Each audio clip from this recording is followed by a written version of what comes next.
Halo teman-teman, di video kali ini saya mau berbagi pengalaman yang cukup menarik, yaitu mencoba menjalankan emulator Android, yaitu LD Player di sebuah tablet lawas Fujitsu V727. Ini dia penampakannya. Kira-kira apakah perangkat ini masih sanggup dipakai main game ringan dan gimana rasanya? Yuk kita bahas. Jadi, Fujitsu V727 ini sebenarnya bukan tablet gaming ya. Ini lebih ke tablet laptop hybrid yang biasa dipakai untuk kerja kantoran.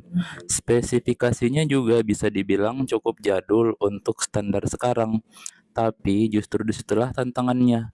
Apakah dengan bantuan emulator seperti LD Player, tablet ini masih bisa dipakai main game Android?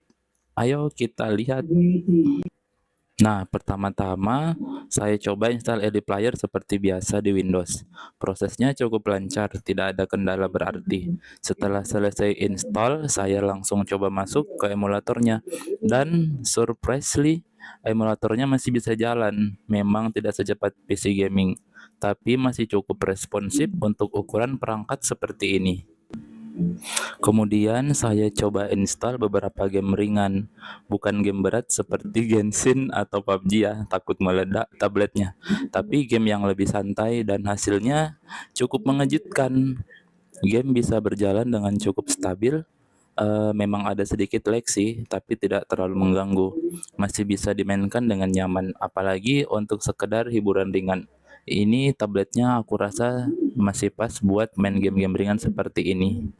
Nah, kebetulan di game ini tuh aku belum tahu cara buat mengatur gimana cara jalannya, guys. Jadi aku menggunakan mouse dan mengaturnya menggunakan W, D, dan S buat jalan. Tapi setelah saya selesai mengaturnya itu masih nggak bisa jalan juga.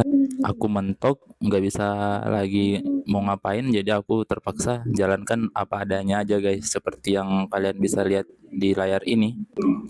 Nah, di sini tuh sebenarnya mulai muncul kendala utama saya, guys. Bukan di performa tabletnya, tapi justru di kontrol. Karena saya masih awam dengan pengaturan LD Player. Nantilah kedepannya saya coba buat install BlueStack. Jadi saya di sini kesulitan untuk menggerakkan karakter di dalam game. Kadang tombolnya tidak respon, kadang juga saya tidak tahu harus mapping ke keyboard atau touchscreen-nya. Ini yang bikin pengalaman main jadi agak aneh. Padahal gamenya lancar, tapi saya malah bingung sendiri cara mainnya. Dan ini mungkin juga dialami oleh teman-teman yang baru pertama kali pakai emulator ini, guys.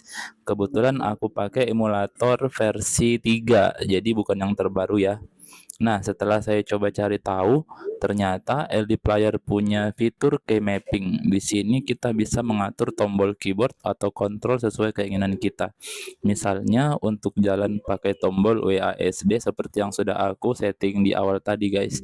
Tapi itu masih belum worth it di game yang aku mainkan ini.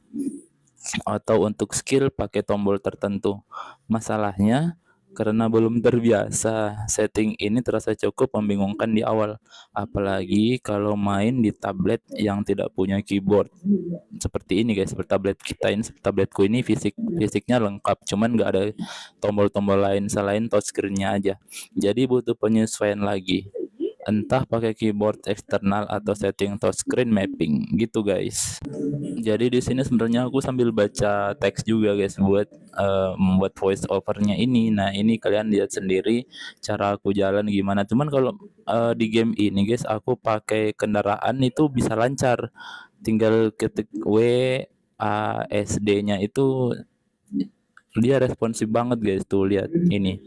Ini gamenya tuh berjalan lancar sebenarnya di tablet Fujitsu-nya, guys. Cuman aku yang belum tahu cara settingnya biar dia bisa jalan searah dengan atau keyboard fisik pada umumnya gitu, nah, guys.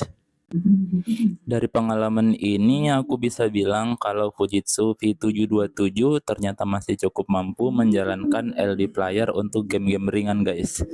Performanya memang tidak sempurna, tapi lag yang muncul masih tergolong ringan dan bisa ditoleransi lah.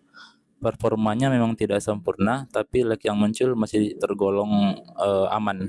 Yang jadi tantangan justru di bagian kontrol dan pengaturan emulatornya. Kalau sudah paham settingnya, aku rasa bakalan lancar jaya sih guys. Nah guys, cukup sekian yang bisa saya sampaikan. Buat kalian yang masih punya pertanyaan, silahkan langsung di kolom komentar ya. Nanti kita buat video selanjutnya guys. Dadah. Assalamualaikum.